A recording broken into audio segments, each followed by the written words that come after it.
What's up, everybody? And if you could hear how loud it is in my studio right now. Holy moly, what's happening, everybody? Stocks on the rocks. It's Thursday.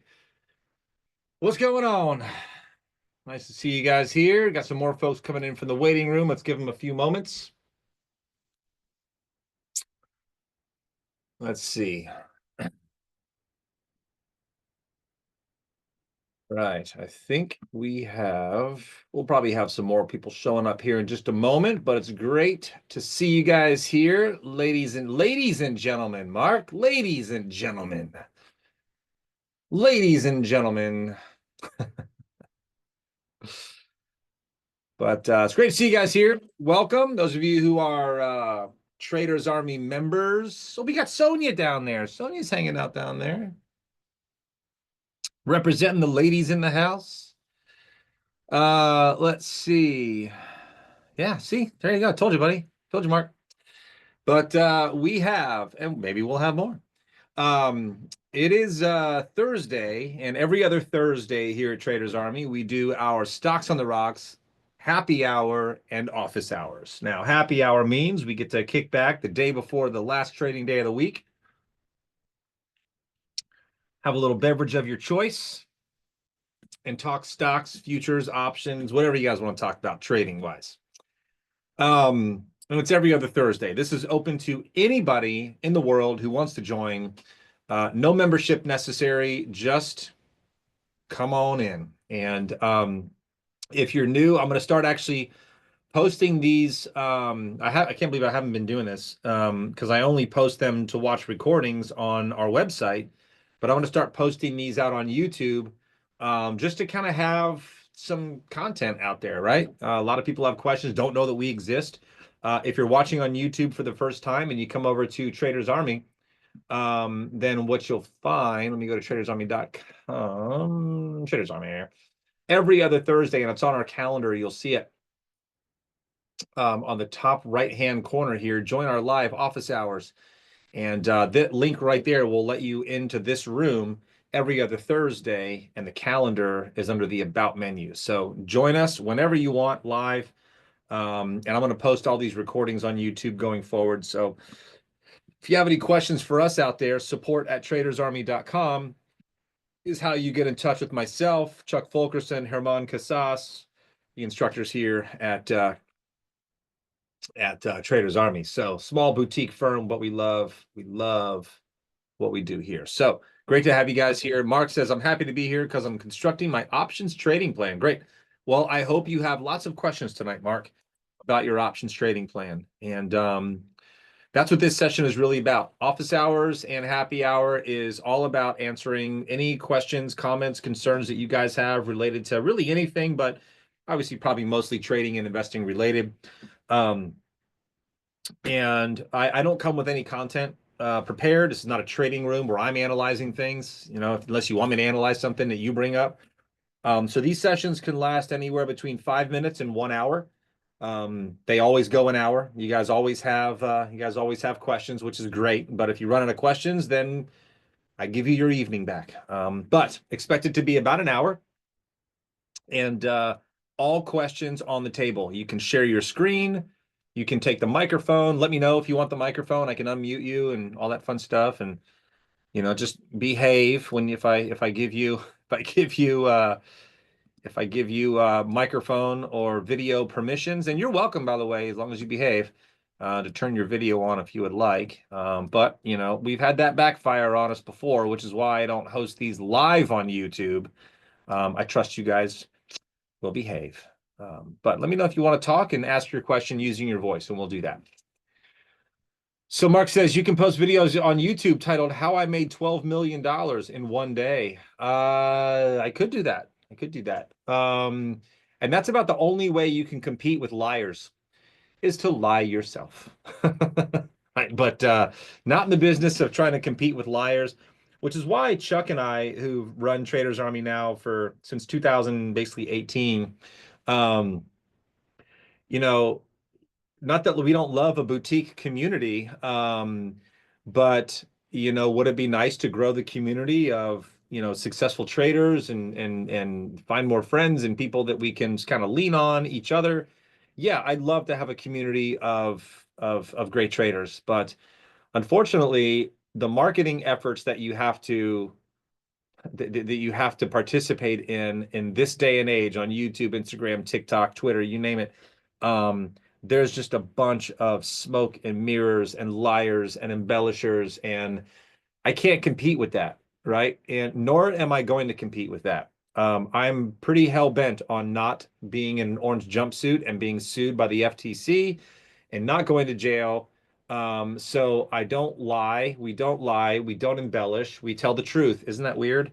About how much we make or lose in trades, how much we make or lose overall. We have down weeks. We might even have down months. I won't shy away from saying that because that's real life trading, right? Um, so yeah, I can't compete with that. Um, so yeah, I could probably title it "How I Made $12 Million in One Day," and then on the inside say, "Just kidding," and then that's bait and switch. I don't do that either. So yeah, I'll post them on YouTube if people find great content out of it and they want to come in and check us out, have questions. Um, then great. If not, then maybe you'll have better luck finding finding somebody who, kind of, I guess, teases you into joining their community. So, but that's not going to be me or Chuck or Herman. All right. Mark says, oh yeah, that's what you're describing exactly why I like this community. Well, thank you, Mark. Yeah. I mean, it's not hard. It's not hard to tell the truth and be honest and that's that's it's not hard. It's not the most, sexy sometimes. Some of those guys who are liars have a lot of community followers and they make a lot of money on YouTube. You know, can't say I wouldn't like that, but not at the expense of integrity. And I'm not about that. So you guys get that. I know you guys know that, right? So, all right, enough on that. So Mark says, I opened a Tasty Trade account, already have a Schwab account. I mentioned previously that I purchase shares of stock and I usually hold 1 to 6 months. I am thinking about just purchasing at the money calls the same way I would buy this stock at first. And so, okay.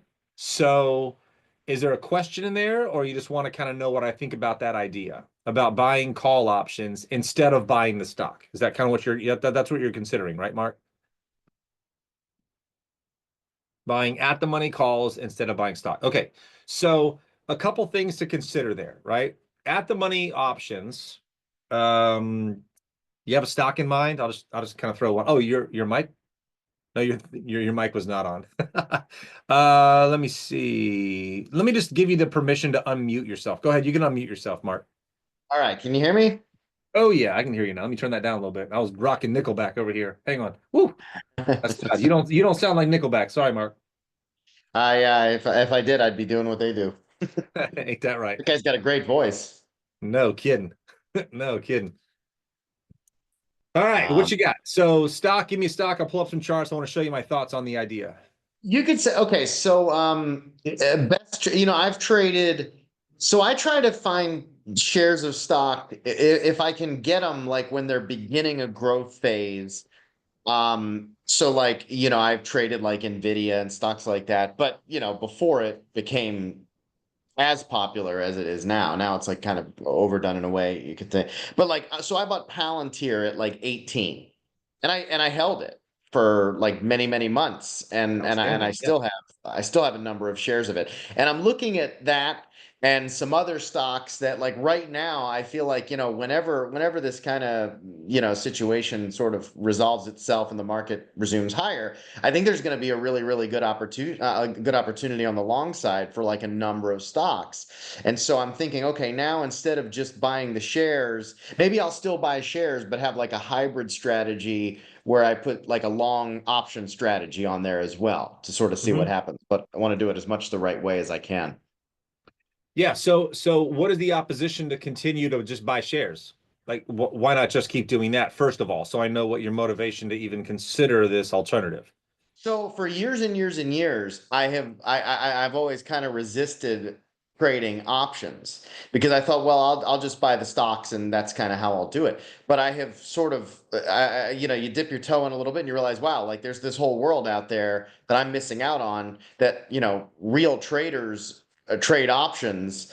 And there's so many strategies that I don't know about. So I'm thinking like I need to expand my horizons and Right. and also do this because when you're just buying shares of stock, I mean, there's risk factors. You're also limiting the potential of what you can achieve with the trade, all kinds of things. I just can't believe I didn't start trading options like 15 years ago.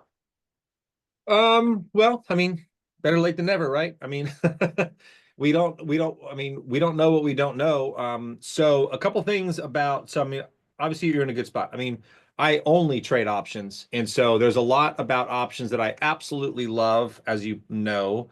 But there's certain things about options that you have to know going into an option trade that don't exist in stock trading, right?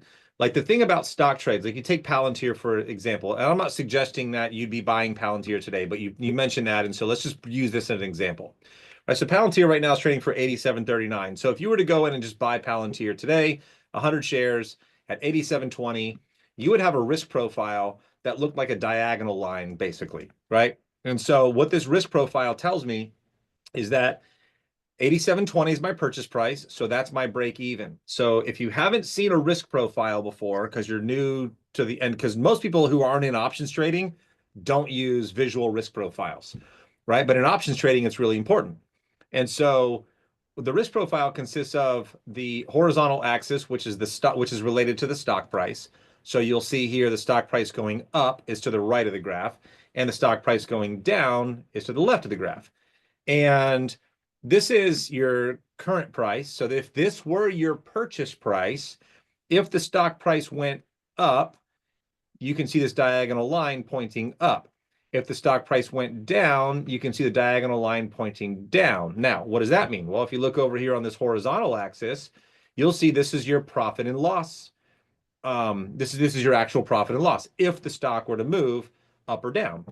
This zero line represents your break even.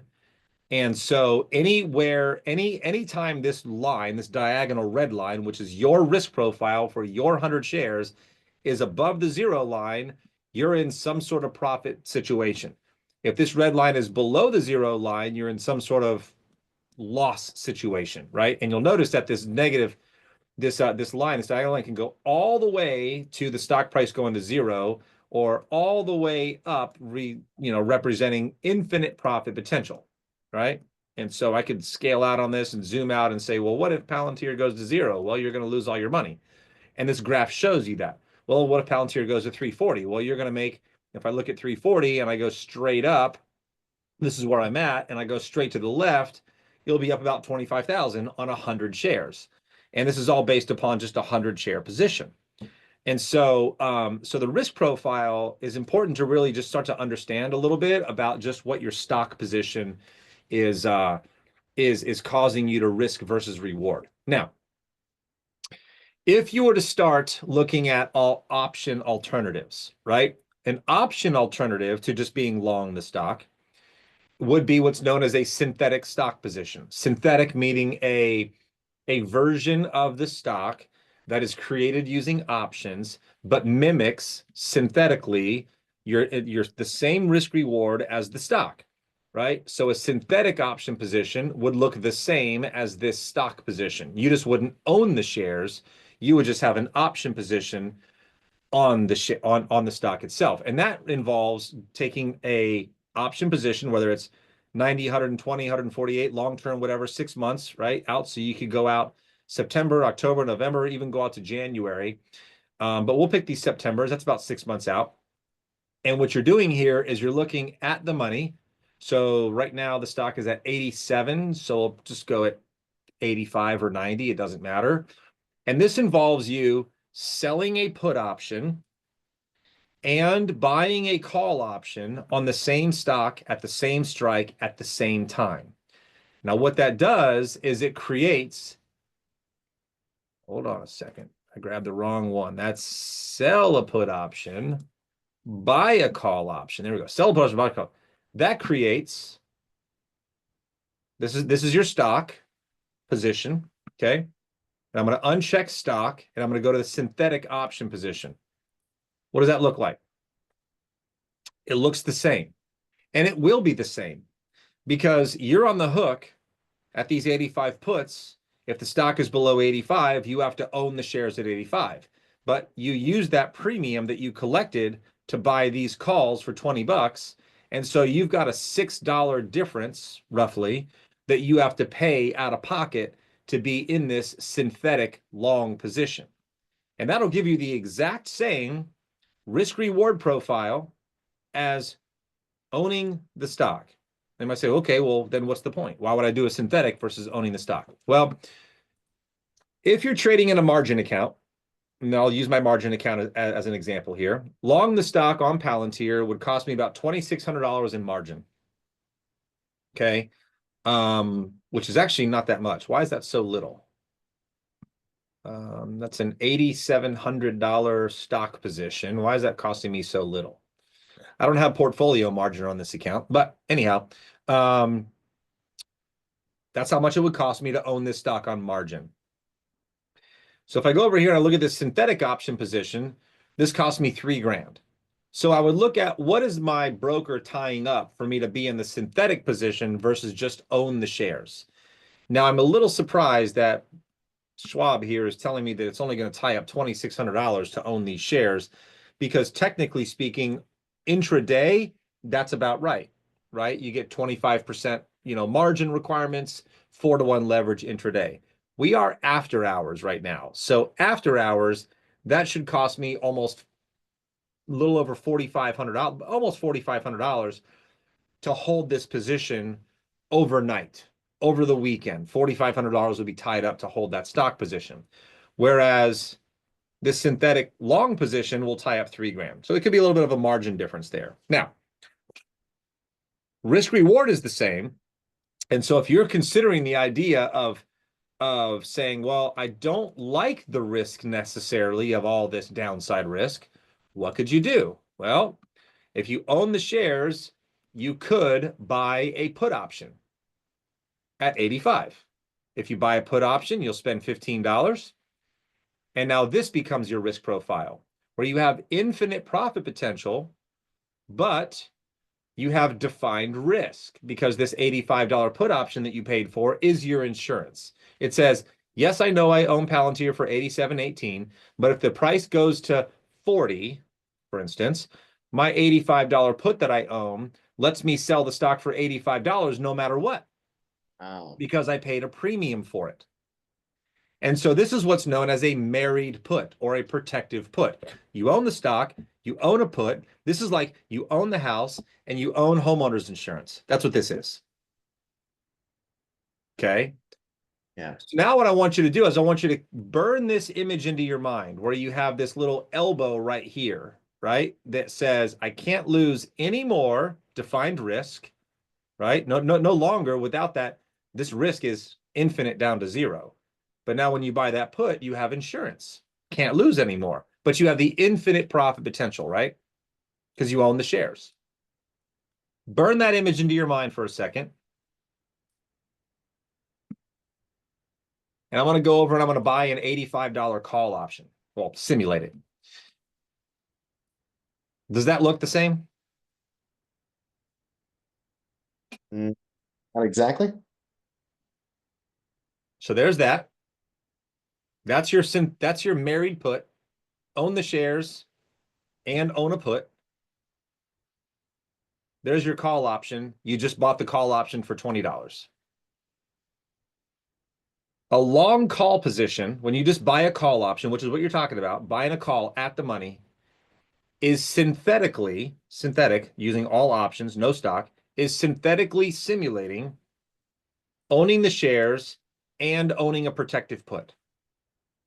So what you're talking about considering is buying a call option, which has a guaranteed can't lose any more than what you pay for the option, with 100% upside potential on the stock if the stock goes up.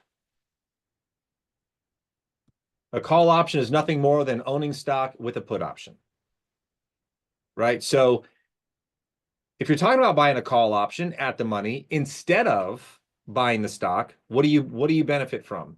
Well, you no longer have infinite risk to zero. You have defined risk to what you pay for the option. Okay, that's a huge benefit in my book. Now, what you don't have is if you buy the stock for 87.10, whatever the price is now, right? Your break even is what?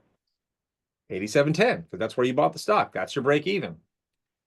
If you buy a call option, here's where the additional mechanics of calls come in that you got to understand. If you buy the stock, if you buy the call option when the stock is at 85.10, you're going to spend $20 on that call option. Let's just leave the math easy. $20 on that call, which means if the stock goes nowhere, let me zoom in on this. If the stock goes nowhere today, not a big deal, right?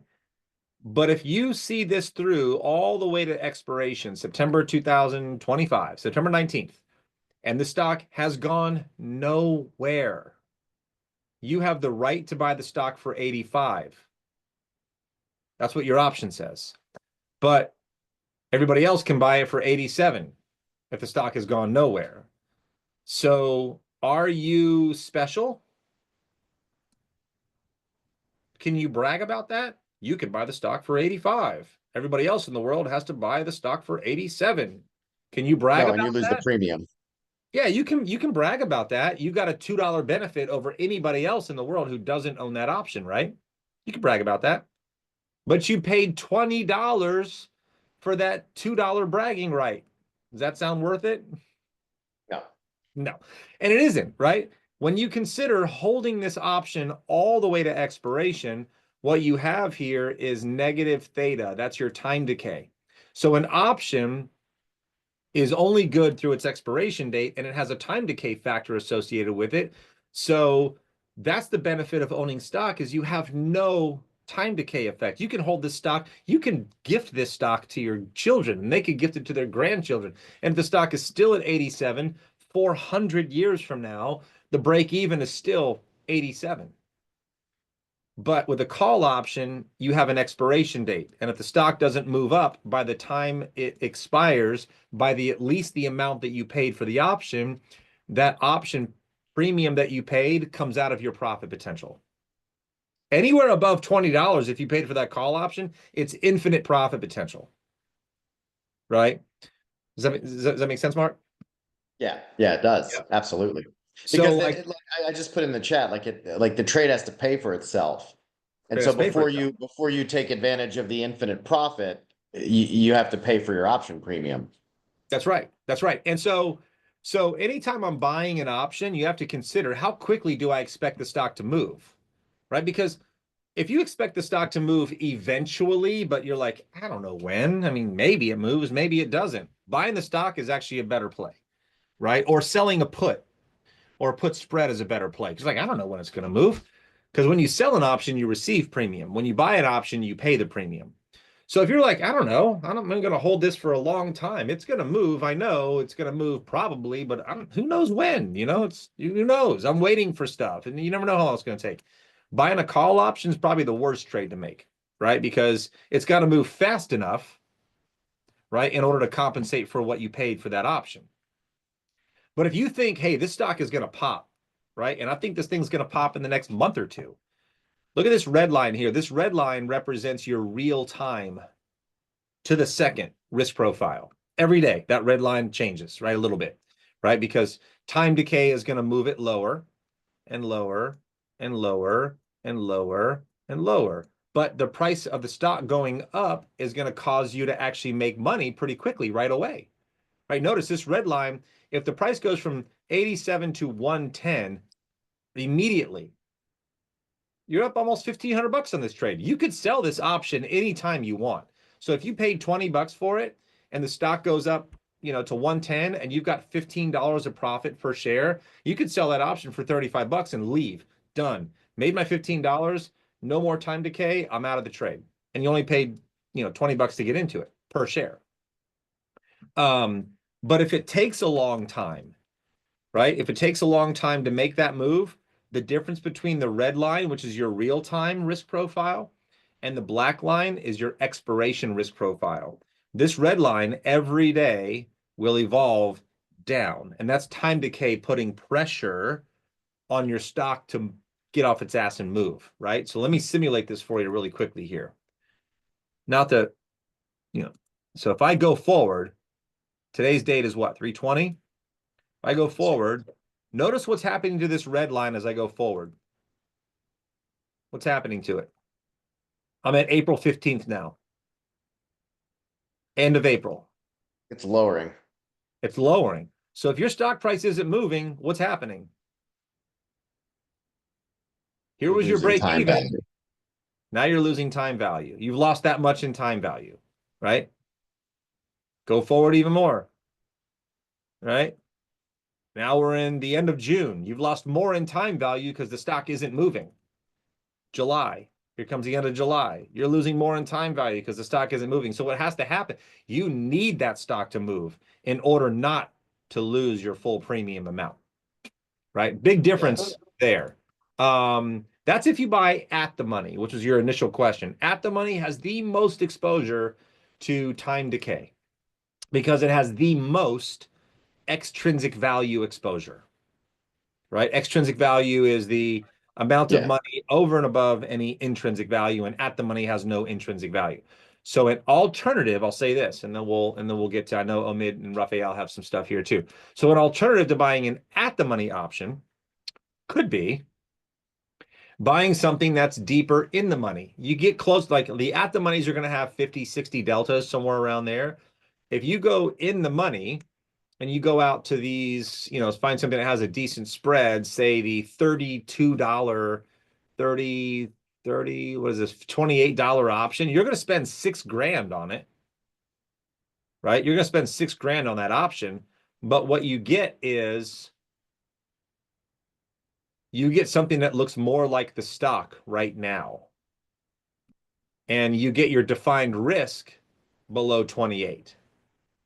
So this position simulates with one transaction, one call, $6,000. You got to pay for it for the call option.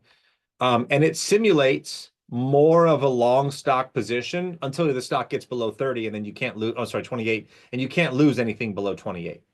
So what happens is you're buying something that's deeper in the money so that you don't carry as much, if at all. Let's go to extrinsic value here. Notice this $28 call has $1 worth of extrinsic value. So even if the stock goes nowhere, all the way out to September, what's the worst case you lose? $1. It's the worst case. You still have the right to buy the stock for 28. Alternatively, if you buy the 85 option, if the stock goes nowhere, you have $17 worth of extrinsic value, and that's the money you have at risk if the stock goes nowhere. So buying something deeper in the money would more simulate owning the shares, and maybe it costs you a little less, like, because you're not paying quite as much in premium as you would for the stock. But those are the basic considerations that I would consider when, buying options as a substitute for the stock. Does that make sense, Mark? Yeah, it does. It does. And I'm sure I'll mess this up a little bit along the way. But if I can get somewhere near the target of what we're trying to do and then perfect it, and because obviously it's like the directional, play. If you get that right, everything else can fall into place, and you can sharpen, the options trades that I'm placing. I mean, it's not going to be a perfect trade at the beginning, but we'll get better over time.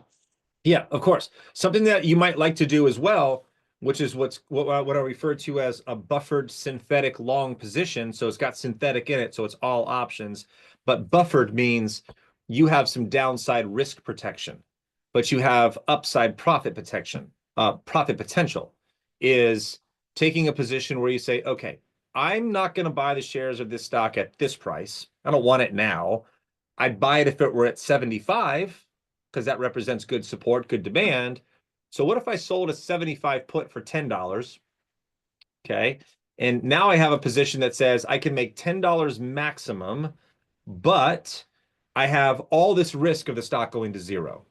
Right? You're like, yeah, but I'm okay. I'm okay owning the stock at 75. So, I'll do what I have to manage the risk below this. If I don't want to own it at 75 anymore, I'll have a stop on it.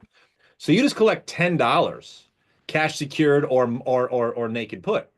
Now, you could take that $10 and say, well, that's all I care to make. As long as the stock doesn't go below 75, you'll make the 70, you'll make the $1,000, and maybe that's enough for you for September. But here's what you do. You take that $10 and you put that out there into the world and you say, well, I'm going to buy this 110 call option for 1055, right? And now what you have is you have, if the stock goes nowhere, you don't really make anything, right? In fact, you're going to lose $55. If the stock is between 75 and 110, you don't make anything. Okay. But if the stock is below 75, you have the same risk as owning the stock. If the stock is above 110, you have infinite profit potential. So the simplest form of this is you've got no risk between 75 and 110.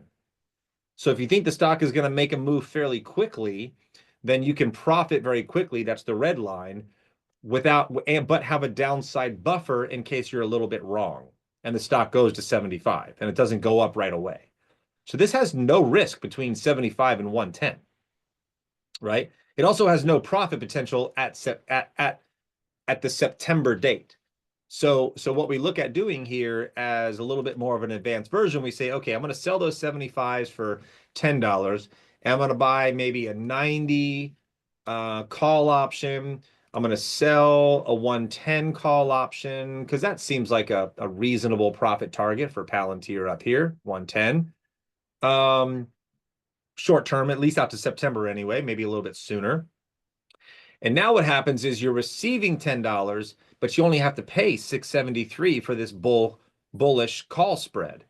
And that position looks like this, where you have risk of the stock obviously below 75, but no matter what, if the stock stays between 75 and 90, you're going to make $327 a contract, guaranteed. It's yours. If the stock goes up to 110, you have a $2,300 profit potential, but notice how that caps out because you sold a call option at the same time you bought a call option.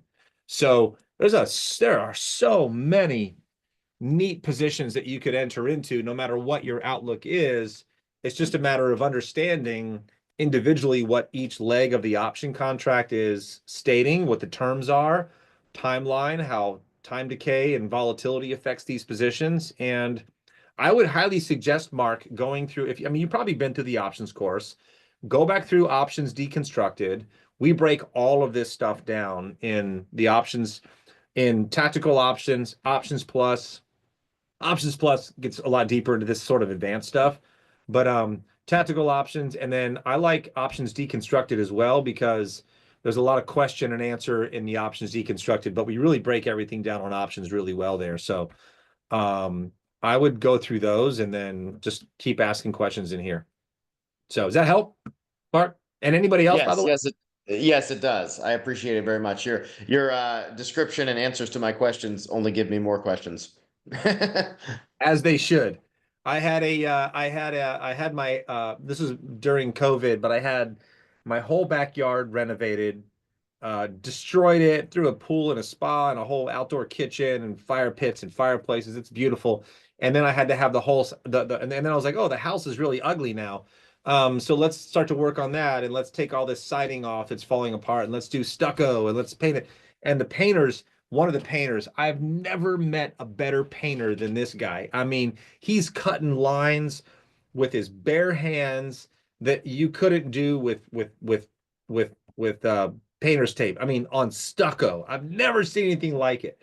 And he's like, yeah, I apologize in advance. My painting will make you look at the rest of your house and go, this looks like shit. I'm like, you're right. It does. Like your painting is so good. It makes me question, why am I not doing the rest of my house? That kind of reminds me of what you just said. It is a good Yep. thing. I walk out to take my dog for a walk. This is what, over COVID. I walk out to take my dog out in the morning and I look at his line still and I'm like, gosh, hope that guy is still working for the company when I call him again and I need another job because he was outstanding. But you're right. I mean, it only exposes more questions. And so my only thing to that is keep asking questions. Stay curious. Yeah. Can I say one more thing before I let you go to the other people here? Yeah, man, of course. Yeah, so it's just, yeah, bottom line, and yeah, I'll keep this quick, but this is the thing that gets me thinking about this, and I like my first thought, I mean, I know of obviously people like selling covered calls, like dividend investors. A lot of times you collect dividends, you collect covered call premiums and whatever. That's like what I've always known of options. And at some point I look at this and I'm like, all right, like if you're, let's say, like if you're putting $50,000 into a stock position, I mean, you can, like, if you lose 10%, you're losing 5 grand. Well, you can just buy an option for basically 5 grand of a 50 instead of a 50 grand position. And then the return that you get if the trade works out is so good that it was almost like I was like offended at like my own style, because I'm like, you're not, it's like you're not being responsible. And this like stared me in the face, and so that's kind of why I'm bothering you so much, because it's just something that I need to do. Yeah, So no, anyway. no, yeah. I mean, I wouldn't call it irresponsible to own stock. I mean, the benefit of owning stock is you get to own it forever, good, bad, or ugly. You know what I mean? And no one's taking it away from you. It's not going to expire unless the That's company not my intention, though. goes I private. rarely hold for more than a few months. But if you're going for ROI, no question, options are going to be far superior than owning the stock outright. Far superior. Yep. Thank you. Options are all about defining risk and better ROI on your investment. That's what it's about. I mean, but options weren't invented for that reason. Options were originally invented and used for protective purposes.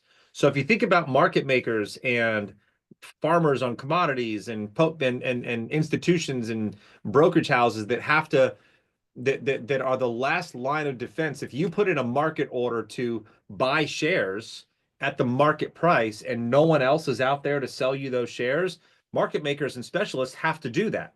They have to provide that liquidity, but they don't want to take that risk. They just have to provide liquidity.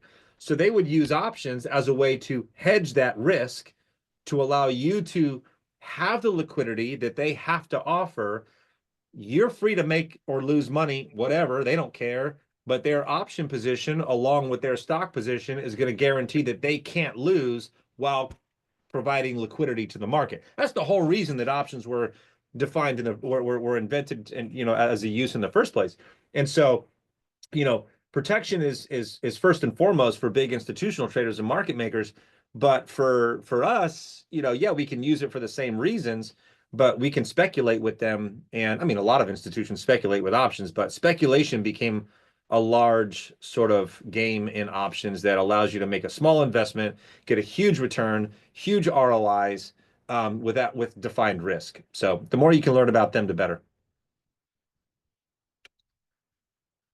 Awesome. All right, Raphael, what's up, man? Good to see you here. So this morning before the market opened, I had an eye on the ES 15-minute demand zone. You're looking at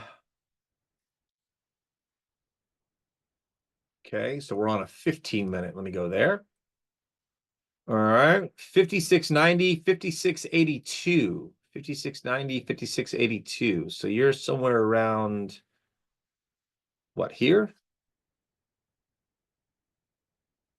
It's kind of somewhere where you're around this little wick sticking out the bottom here, I think. Um, yes, okay. That makes sense. I dig that. I probably have my proximal line up here at this 56.95 area, but to minimize risk, you can go down a little bit further. I like that. Did not trade it because it did not took out any supply zone, but gung ho, it worked out right at the open. Would you have taken that zone? So this would have been your entry if you did take it, correct? Right in here. Is that right, Rafael?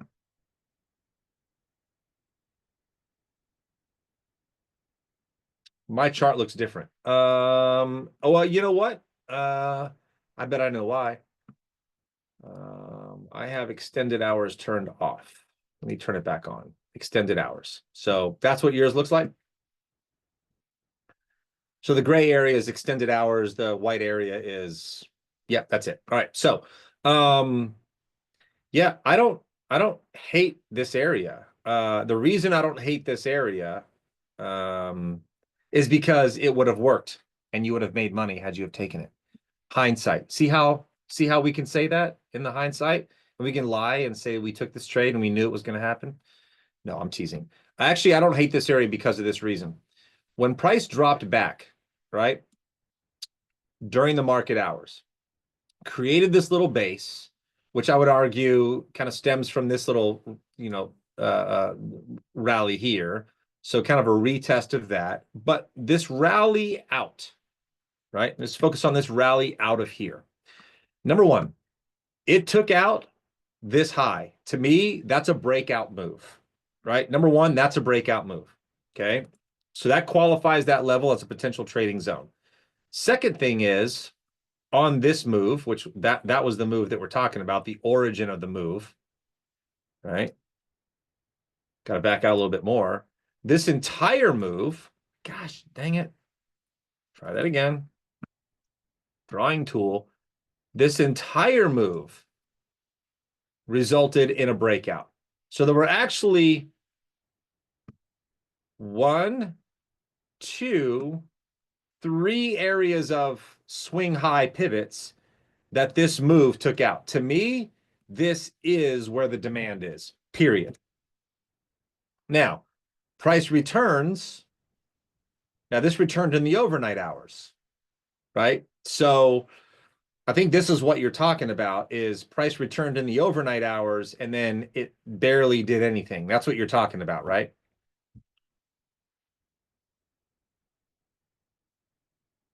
Is that what you're asking? Yeah. So I like the zone. And what I like about the zone is that it was created during US market hours. I don't necessarily personally put a lot of weight on retests in overnight hours. Right now, if that's around maybe a London, open or an Asian market, whatever, maybe that maybe could have more of an impact. But I actually think this level, um, being that it was created during the open market hours and only barely, retested during the overnight, I still think that's the area to trade. Overall, that's the area to trade. Um, which is why I was like, yeah, absolutely, I love it. When I was looking at non-overnight, you know, overnight, trading. So I do like that level. There was an enormous amount of demand while the market was open, which caused that multiple breakout move. The fact that it didn't really do much here at this time. What is that time? 3:45 in the morning, Pacific. That's not even a relevant time of day in the after hours, right? So I mean, the fact that this bounced at all, right, is good to see, number one. But this isn't like London Open. This isn't like the Hang Seng or Nikkei Open, right? We're only an hour away from U.S. Economic reports that are about to come out, right? So I would say if this happened, the retest and a small bounce happened around a London Open or like the Asian market open, then yeah, I would consider that less high quality. This did not happen in that window of time. This happened when the US market, like, yeah, like US institutional traders and market makers are getting out of bed and they're heading over to the stock exchange right now to start trading for the day.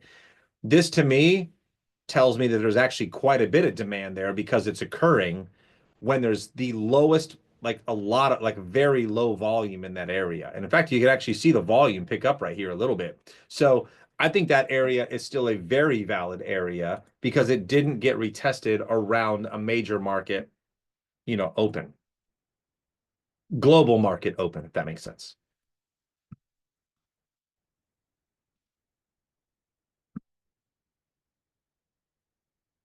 Yeah, absolutely, Raphael.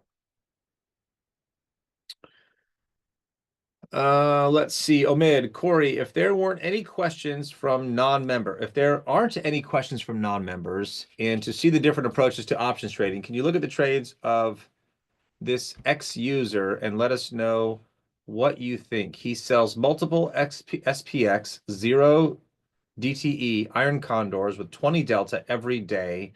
What do you think about this trading style? I don't know. Is this a video? I mean, it really just depends upon, I mean, I have to probably dig into this. Probably going to take a little longer for me to dig into this, Omid. Um, So Corey, what he does is that around the market open, he sells one tranche of 20 Delta Iron Condor, and he uh-huh. keeps adding to that. And based on the market move, he closes the call side or put side. And I mean, if you click on the risk graph, you will see, yeah, that one. What is he Yeah. doing throughout the day? You know, he's selling 25 wide iron condors, and you know, what I have seen is that he has he invests around like 70 to 80K of his money every day, and he makes 30 to 40K on the days that he's not losing money. But in general, I wanted to know your thoughts about this style of trading, just selling zero DTE iron condors and then correcting it or managing it, with additional iron condors throughout the day, because we are facing a lot of theta decay risk throughout the day and gamma exposure and all that thing. A lot of gamma exposure, tons of positive theta, generally speaking, probably, Sure. but a lot of gamma exposure. I'd have to dig into it a lot more, Omid, to really give a fair assessment, I think. But do you mind if I take a little time to dig into it Yeah. Just I think before I I answer? mean, at least for entertainment reason, it's nice to see what other people are doing Yeah, and how yeah. much risk is involved when they are doing this. Yeah, sure. Yeah, We can. yeah, I definitely want to dig into it. I mean, if those results are true, that's compelling enough to look into it, right? So absolutely. I'm happy to look into it. Yeah, you know, Um, the thing with Tasty Trade is that they don't have a paper money, so everything is real money. So he that's good. can't lie. Yeah, Oh, that's that's what I good. like. Yeah, That is and good. he's a I didn't know trader. it. He's not trying to sell anything. He's a photographer who is sharing his trades on a daily basis. That's Oh, all. yeah, Yeah, fantastic. No, I love that. I love yeah. that Take a actually. look and we can I didn't know discuss that it later. I didn't know that Tasty didn't have a paper account. That's They weird. don't. No, they Um, don't. so yeah, I'm happy to check it out and dig into it. Anything that pops up like this that's real money, not lying, it's compelling. I definitely want to look into it. So if you don't mind, I'd like to take a little time to look into it. I'll tell you what I Absolutely. do.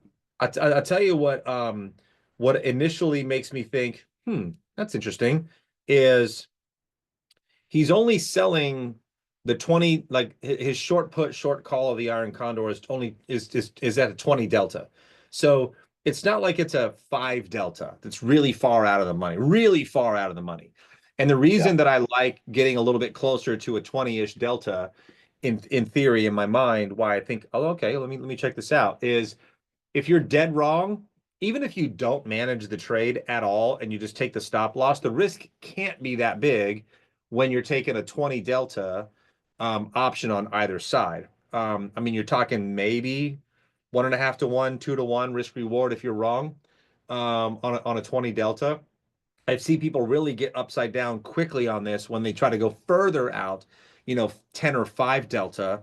And then the risk reward is so out of whack, it becomes impossible to manage if price actually moves violently in one direction or the other. But the fact that he's probably collecting a decent amount of premium on the first tranche means that he's got premium to spare for the second tranche and rolling it up. Yeah, Um, and I thought this, since I haven't seen anyone having your level of knowledge in options trading, and I thought maybe this is something that if you look at it and you like it, we can maybe try it in our group some days. oh, Maybe man, if I like it, we're stealing it. yeah. I'm not gonna, I, and by the way, I'll steal it, but I won't call it my own. I won't call it mine, hmm, right?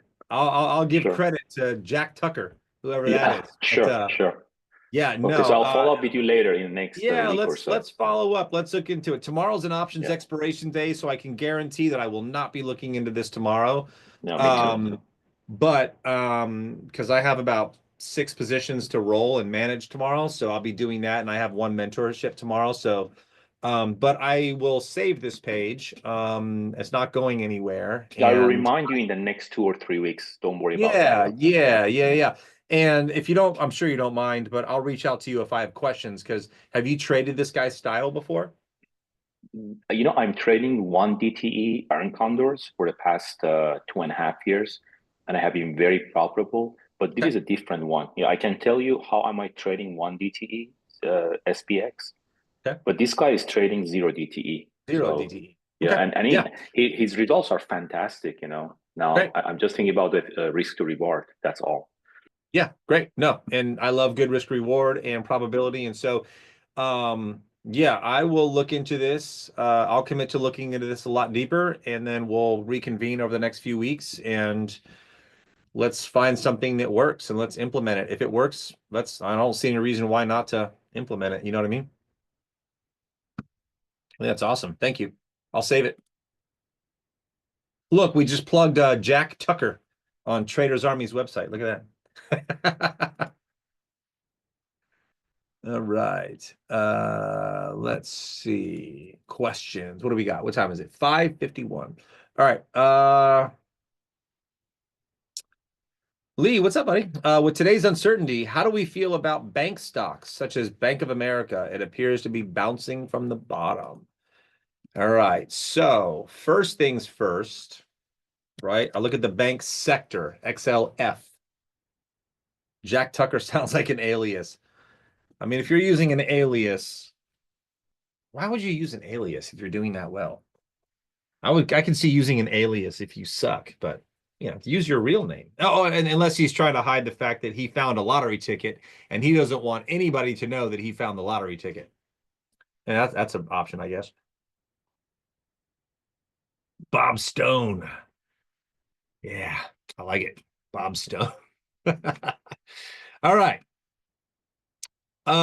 So looking at individual stocks, I mean, obviously I trade mostly individual stocks, but XLF is the financial, call it sector ETF for the S&P 500.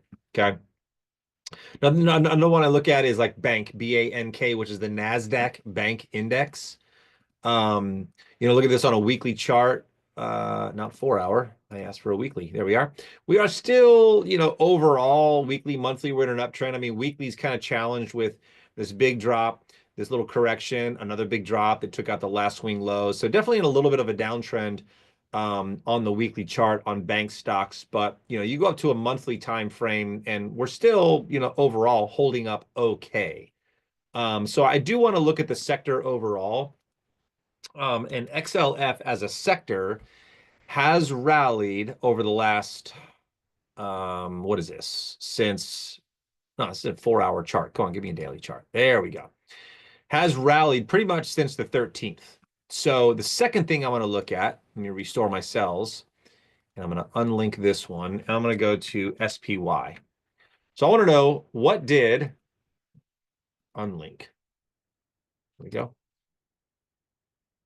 SPY on the left, XLF on the right. So what has SPY done since the 13th? Okay. It's gone up. Over the last 4 days, however, it's gone kind of sideways. So I'm hyper focusing on the last couple of days here. Long upper wicks, long upper wicks, long upper wicks, right? Look at XLF. It's gone straight up. So that tells me that the XLF over the last week has been stronger than the S&P itself. So there's quite a bit of money flowing into financial stocks that are not flowing into the entire S&P 500. First of all, Lee, does that make sense? Lee's still here, right? Yep. Okay, good. So that to me feels very bullish. Now, obviously, as an entry price, I would not be bullish. I would not enter at these prices because we have experienced a little rally of about 5%, and we've come up into an area where we could see some supply come in and potentially push prices back down a little bit, right? But XLF has started to outperform the S&P 500. And you can probably see that if I go to a sector relative strength chart. Absolutely. XLF, top left, very much a growth-related sector. Just over the last week alone, you can see XLF is really outperforming the S&P. So green and red candles above the blue candles, XLF outperforming S&P. Now, that's important. And let me show you why. Because for the longest time over the last month, XLF was not really outperforming the S&P by all that much. Discretionary stocks were underperforming. Technology has been underperforming. XLP, staples, outperforming the S&P. Utilities outperforming the S&P, and healthcare outperforming the S&P. And the reason I focus on the top three sectors versus the second from the bottom three sectors is because the top three sectors are considered to be risk on and growth sectors, where if people are optimistic and looking for growth and expecting growth in the market, people will invest their money in these top three sectors: financials, discretionary stocks, and technology. If people are afraid of a recession, then they'll go risk off and they'll put their money into consumer staples, utilities, and healthcare stocks. Okay. And so that makes sense. For the last 2 months, basically, the market's been down.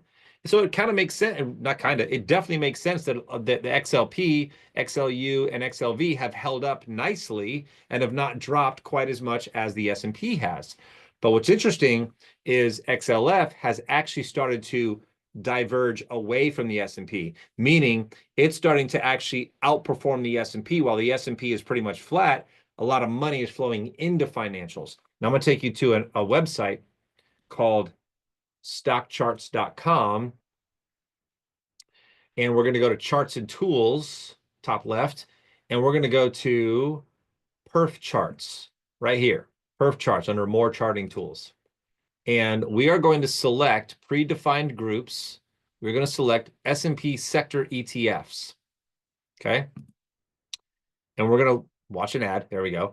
And I'm not going to focus on this top chart here, even though this is, again, money flow over the last, ads, money flow, right? Just look at the last, goodness, ads.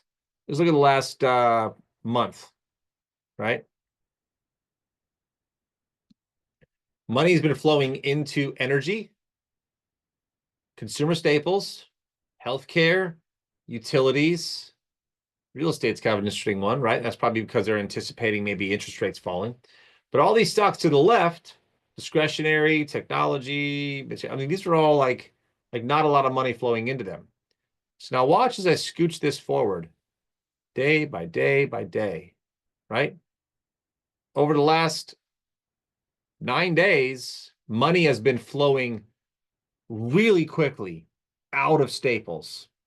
Don't care for staples anymore. Healthcare down a little bit. And that money from staples is still flowing into energy and is now flowing into financials more than it has in the last couple of months, right?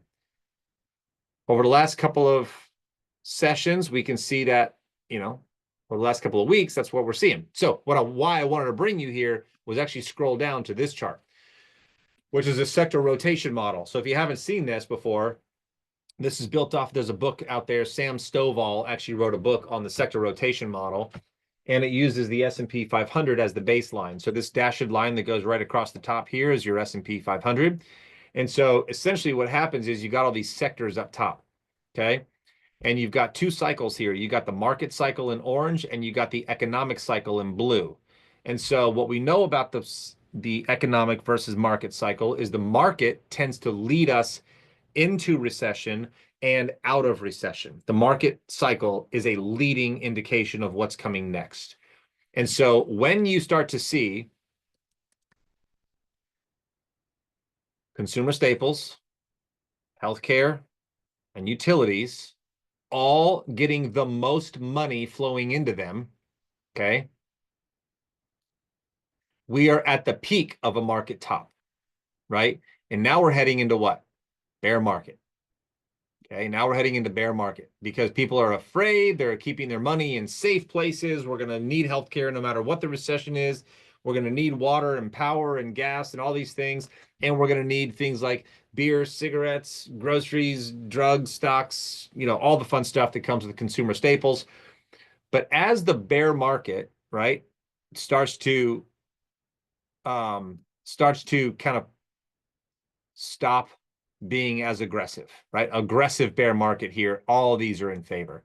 But as the bear market starts to, well, I would say as financials and real estate, right? Those two, look at these two, start to actually become more in favor. And we start to see money flowing out of these three sectors and into these two sectors. We now start to see we're coming out of a bear market. Notice how this orange line is flattening out. And then we start all over again. Market bottom. If we're at a market bottom and financials and real estate are starting to see the most money flowing into them right now over the last week and a half, we should start to see discretionary and technology stocks start to pick up in their demand, and that would indicate a market bottom. But the economic cycle says full recession, everything's terrible.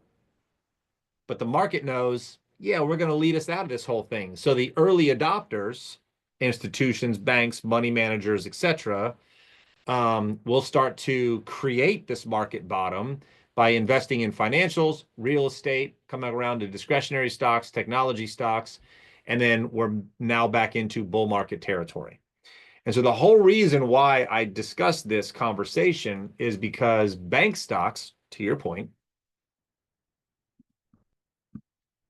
are actually starting to outperform the S&P 500 for the first time in a while, right? Come down here to real estate outperforming the stocks. And it has been outperforming. I'm surprised at how much real estate's been outperforming.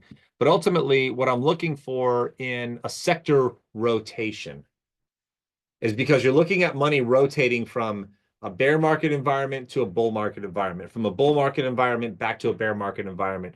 And there's a lot of clues in what I refer to as the white space between the two charts, right? How much white space was between financials and the S&P 500 a week and a half ago? Not much white space, right? How much white space was between XLP, consumer staples, and the S&P at the same period of time? A lot more white space. Can you guys see that before I ask any more questions, before I go further? Can you guys see that?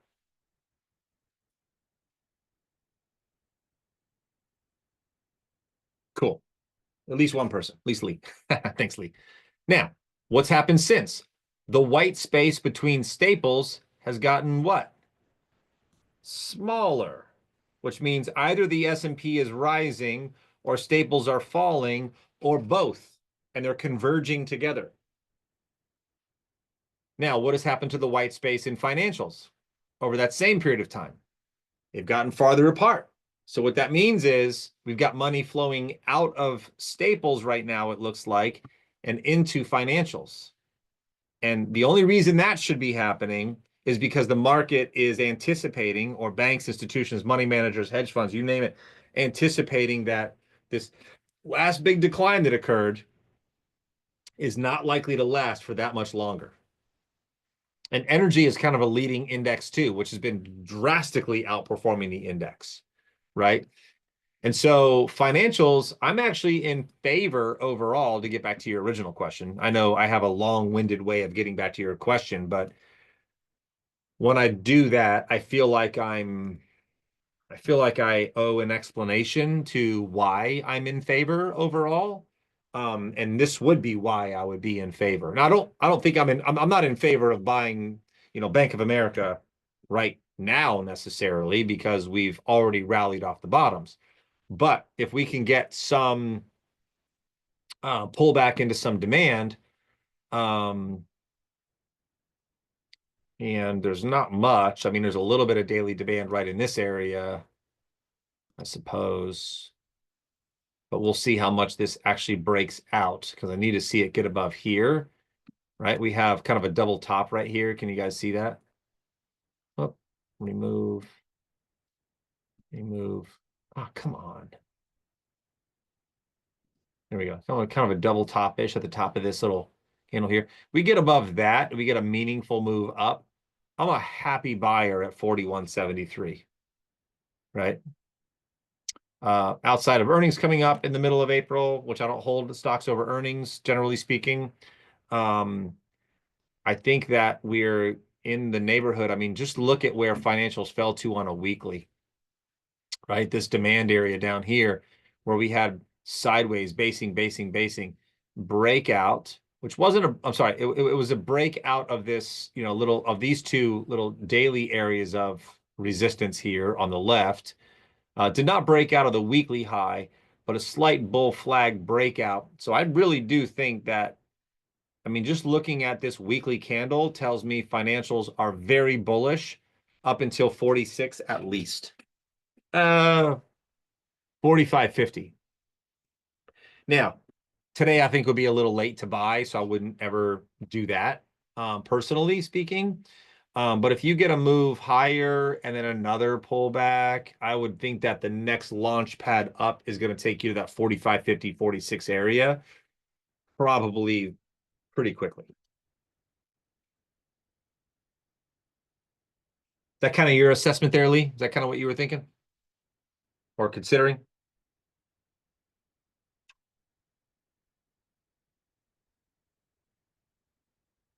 Yeah, man. Yeah, I like doing breakdowns like that. But at the expense of kind of taking a long kind of path to get there, I think from an educational standpoint, it's important to point out why financials are such an important part right now. It's not just financials. It's not just these bank stocks that are, it's not just banks. I mean, it's really, it's about being able to identify before, like this weekly candle last week, had you had felt like, okay, I know the sector rotation model and I know all that kind of stuff. Had you had seen this candle, let me just kind of put that there off to the right, right? Knowing what you know about financial stocks and their leading indication to lead the bear market back out of and into a bull market, what would you make of last week's candle at this area of basing demand?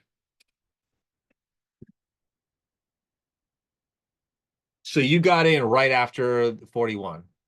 Yep. That's fantastic. That's great, Lee. I love that. Yep, that's exactly what we're trying to like anticipate here, right? Some people react to the market, some people anticipate the market.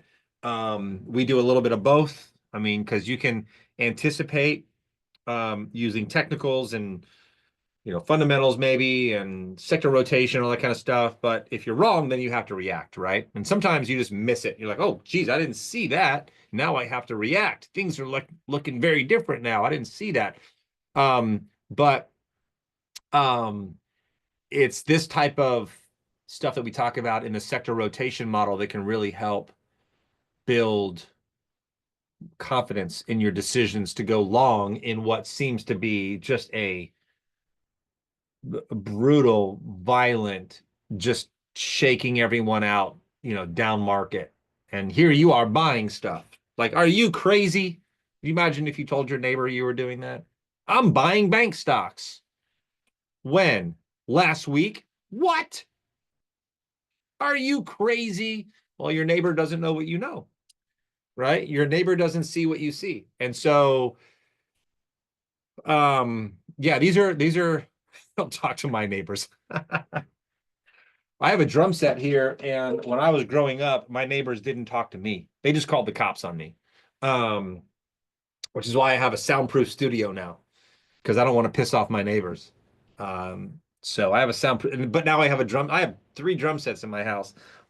One's in here, one's kind of packed up because it's, we don't use it all the time, and then one's in my son's in the music room in the house because my sons play music. and they have their own music room and I have my own music room. So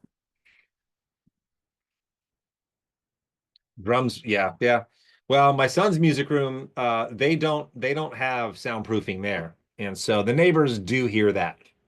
Not here. So if it's after 8 o'clock at night, my kids are like, "Can I go play drums in your studio?" I'm like, "Yeah, absolutely. Jump in there." And then outside, you can barely hear it at all. But after 8 o'clock, I don't want them playing drums in the music room inside because it's just a bedroom with no soundproofing. And it's at the front of the house too. So like all the sound goes right out into the front of the house. So luckily our neighbors really like music, really like that our kids play music and they hear band rehearsal all the time. And the ones that are, not opposed to going out on the weekends or in the evenings when the boys were playing shows, they would always come out to the shows and they would support the band. So they felt like they had a vested interest. And so when they would go see the shows and they were really like, these guys are really great, they'd come home and rehearse every week and they'd be like, keep rehearsing. You guys are great. So they were really happy. And we have some great neighbors, but the last thing I want to do is piss any of my neighbors off because I grew up with getting the cops called on me 3 times a week. So yeah. If your neighbors don't do what you want, you can open the garage door and let the kids go nuts. Ain't that true? Well, this room is actually in my garage, right? The studio is actually in my garage. We don't have a place to park cars inside because I needed a studio. So we don't have a garage we park cars in. So yeah, if I ever want to do that, just open up some doors. I don't have any windows in here, but I'll open up the doors. The walls are 8 inches thick, so it with staggered studs and all kinds of. So I'd have to open the doors and then I'd really make them mad. All right. Trading question. All right. I think I got through all your questions though, by the way. This is great. I love it. Trinkley, what kind of monitor or computer setup do you recommend and use? So recommend and use are two different things, right? So I've been a Mac person, an Apple person for probably almost 30 years now. So I owned one PC computer because I had to, because when I was teaching for a trading academy that required us to use TradeStation as a brokerage platform in classes, I had to teach off TradeStation, and TradeStation doesn't work on a Mac. So I had to have a Lenovo laptop that I just used for that, but I never used that for anything else, right? And when we went on a trip somewhere, my son took it because he was gaming and he left it at airport security and we haven't seen it since. Actually, they told us, we found your laptop. It's $85 to have it shipped to you. And I'm like, you can keep it. I'm like, I'm not paying $85 to have that dumb thing shipped back to me. I don't use it and he doesn't need it. So you can keep it. Give it to somebody else. Anyhow, so I'm a Mac guy, right? So I think the most important things from a computer perspective are get as much RAM as you can. Obviously, it's most of your chipsets right now, in any laptop or desktop computer, your primary chipsets are going to be great. Nothing crazy there, but RAM is important, right? So I think I have 127 gigs of RAM or some number like that. I have a Mac Studio. Um, so it's this Or you guy mind if right I here. unmute and say something? Who is that? Is that John? It's me. No, is that Mark? No, it's Mark. Mark. I'm back from earlier. I mean, I've Mark. been here the whole time, but I'm back on there. True, true.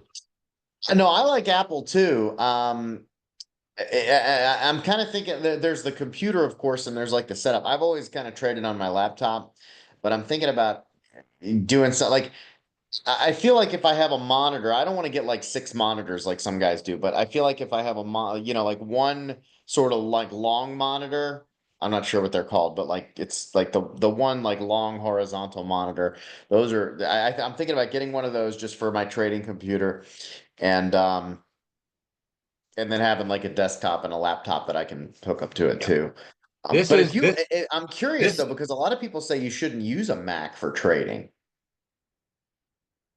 that's nonsense. Nonsense. Um, Okay. it really depends upon your platform. I mean, I would argue the exact opposite, right? Because Macs are not highly exposed to viruses and malware.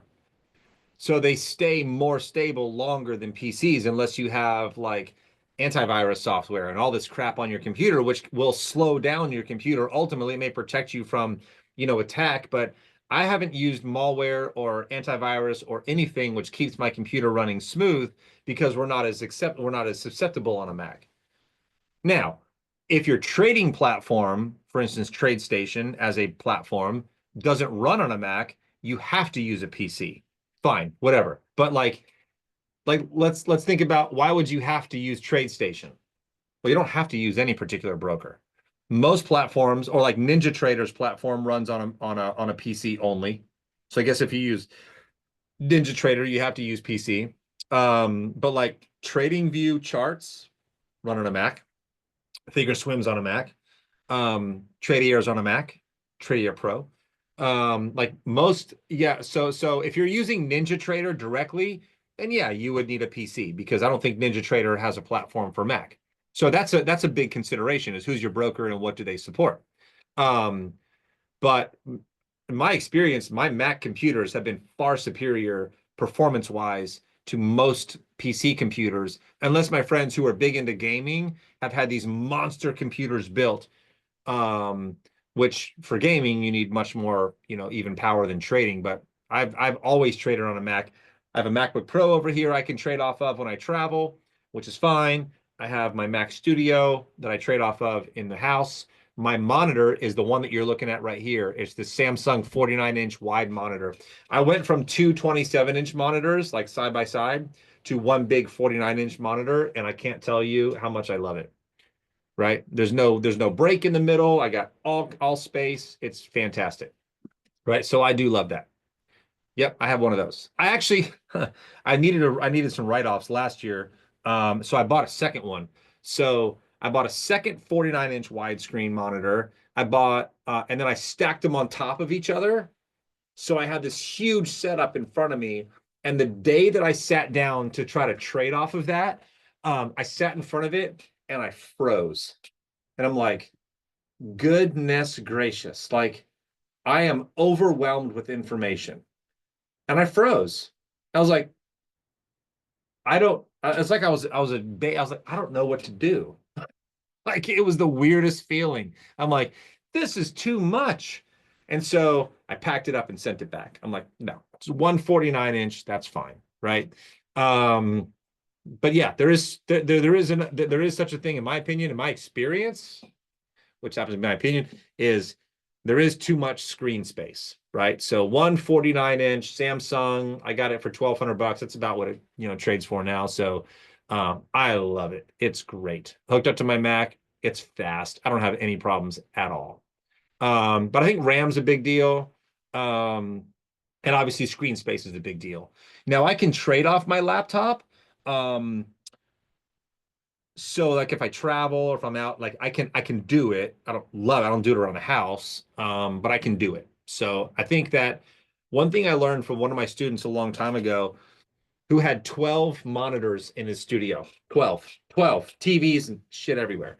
And I'm like, how in the world, first of all, how do you even process that information? That's ridiculous.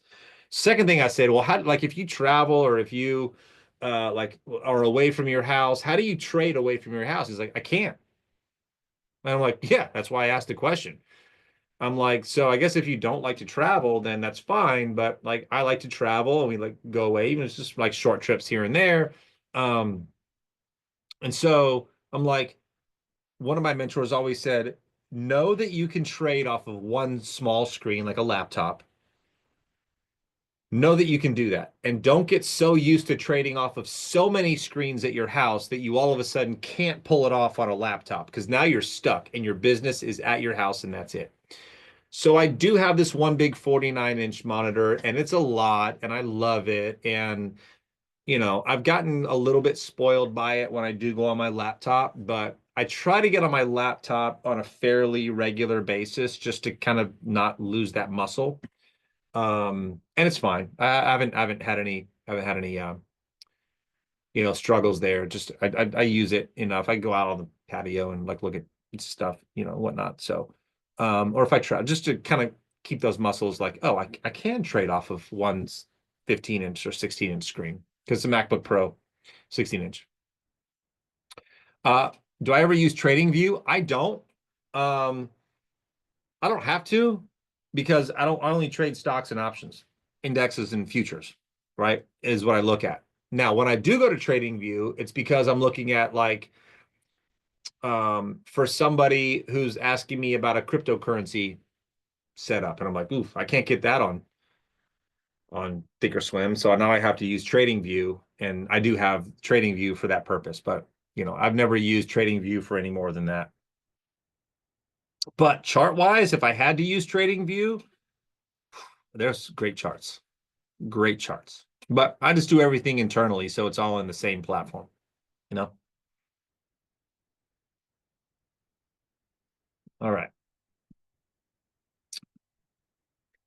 Let's see. I think I got all your questions. And we're only 20 minutes over, so that's cool. I like it. Yeah, I mean, Thinkorswim charts are fantastic. I don't really feel like I need any other charting platform unless Thinkorswim doesn't provide the charts to that particular market, and then I'll go to TradingView because TradingView just gives you everything. But when I can self-contain everything in one platform where I trade. Now our hedge fund is traded at Interactive Brokers, so I still chart in Thinkorswim, and I'll place the trades in Interactive Brokers, but I'll keep all the trades in the Analyze tab, and I'll keep all our lines on the Thinkorswim charts. But personal accounts, retirement accounts, wife's accounts, son's accounts, things like that, everything's done internally. So I'd like to have everything self-contained as much as possible. So yeah, Thinkorswim does all that for me just fine.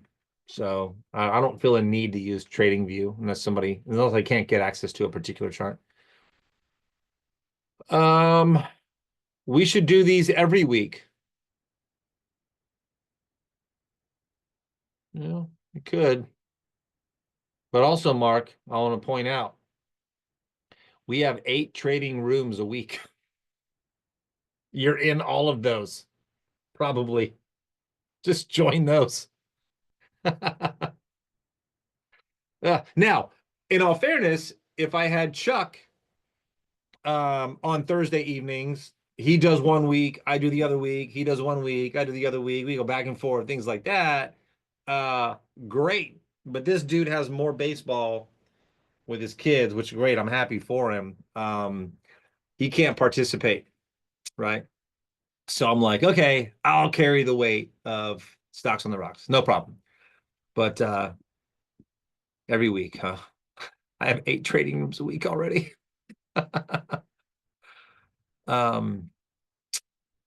And yeah, and I mean, we could talk about a different time of day. I mean, I'm not unopposed to that.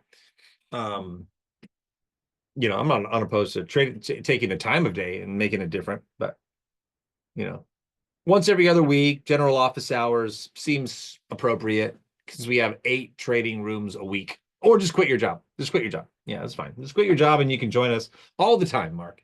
All the questions I'm you can. serious. I mean, like we're in this to make money, That's kind of like the because and I touched on this a while ago with when I'm day trading like the 5 and the 15-minute charts. I have always had a hard time with consistency with that. And that's another thing that kind of has gotten me like where I'm really really looking at options because I'm like, okay, if I'm swing trading and stocks, which I prefer stocks to other vehicles. Individual stocks is kind of what I sort of do best. And I'm Right. kind of trying to put this together because and that is one of the motivations of it for sure. It's like I mean I love trading and I love markets and that's what I want to be doing with my time instead of, Sure. going to work. And I also want to hang out in your trading rooms. They're fun. And I can certainly understand that. I will say that I stepped away from day trading probably 6, 7, 8 years ago because the amount of volatility on a smaller time frame that I had to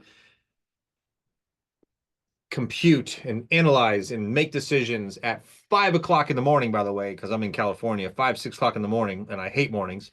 I was just like, this sucks. I hate every minute of my life right now because I'm getting up and I got 3 hours in the morning where I'm trading and I hate every second of it.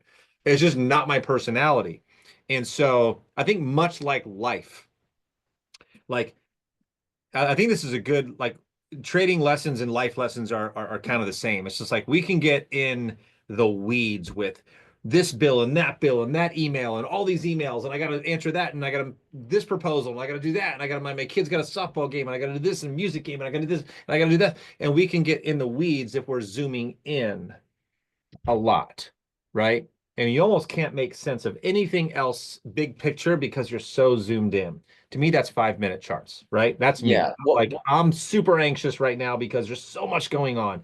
And so for me, always if I start feeling that, right, in life and in trading, I say, nope, zoom out, big picture.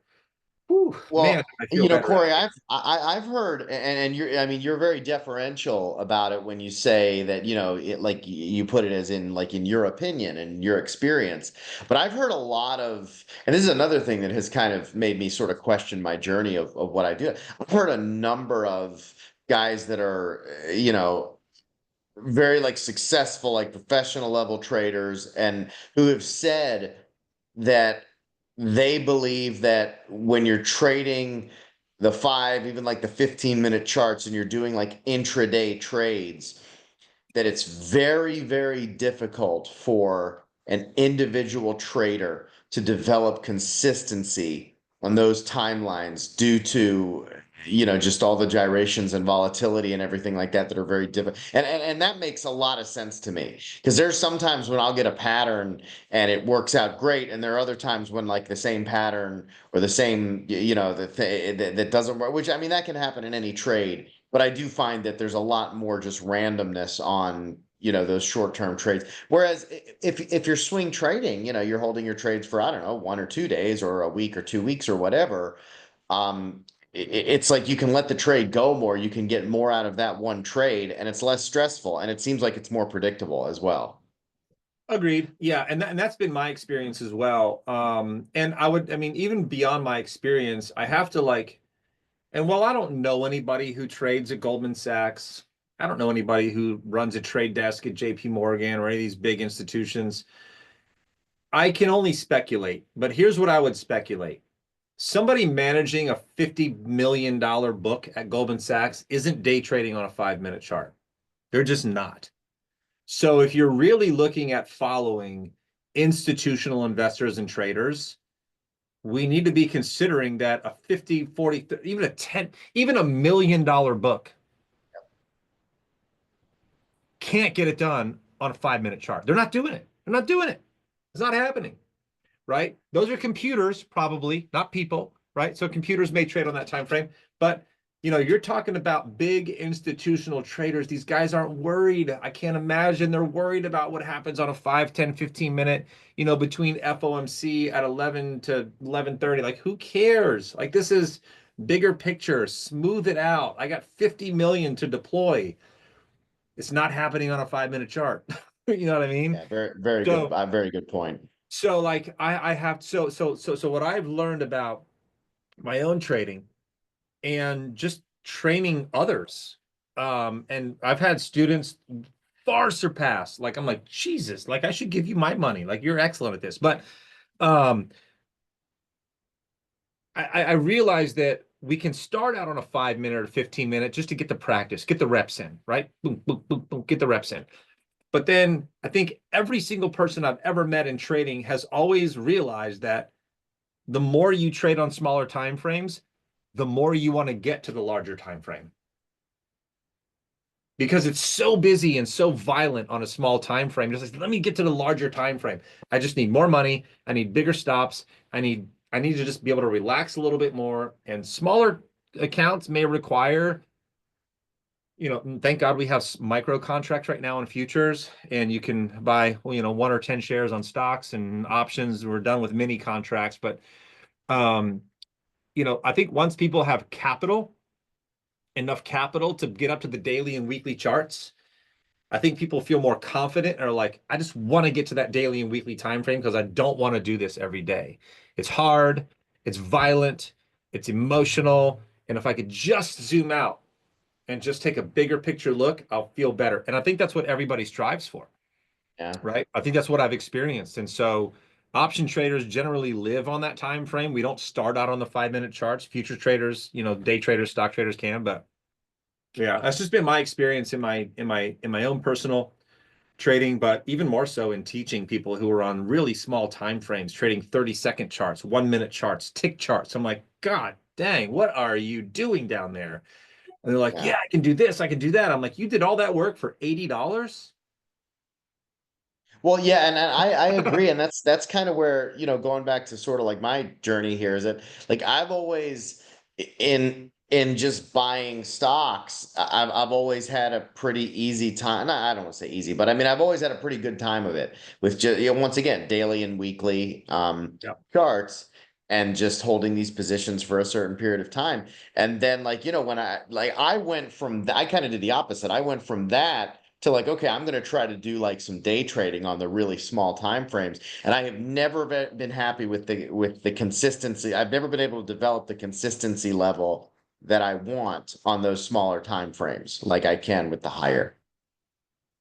Yeah, and it's not saying you can't, but it has to suit your personality too. You know what I mean?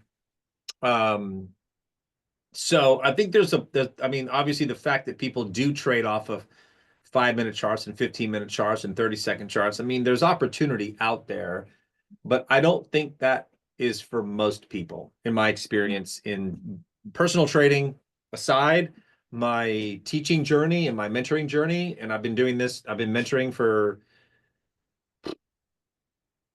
12, 15 years, I've seen a lot of people fail on the smaller time frames. I've seen people succeed on the smaller time frames for sure. It's not like it's a one size fits all, but I've seen a lot of people get discouraged and frustrated with super small time frames, zoom out to the larger time frames and be less emotional and more profitable. So I think that's kind of the lesson but it's not a one size fits all thing. You know what I mean?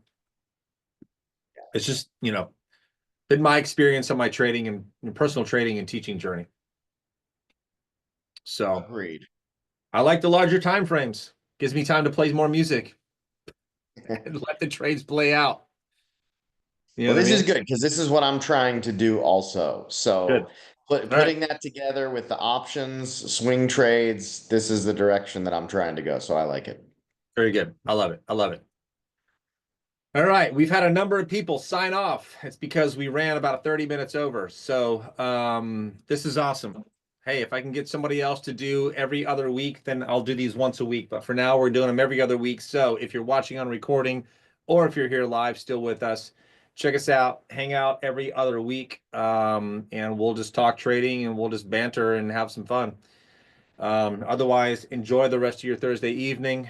I will see you guys in Monday's trading room. If you're members, if you're not, come join us.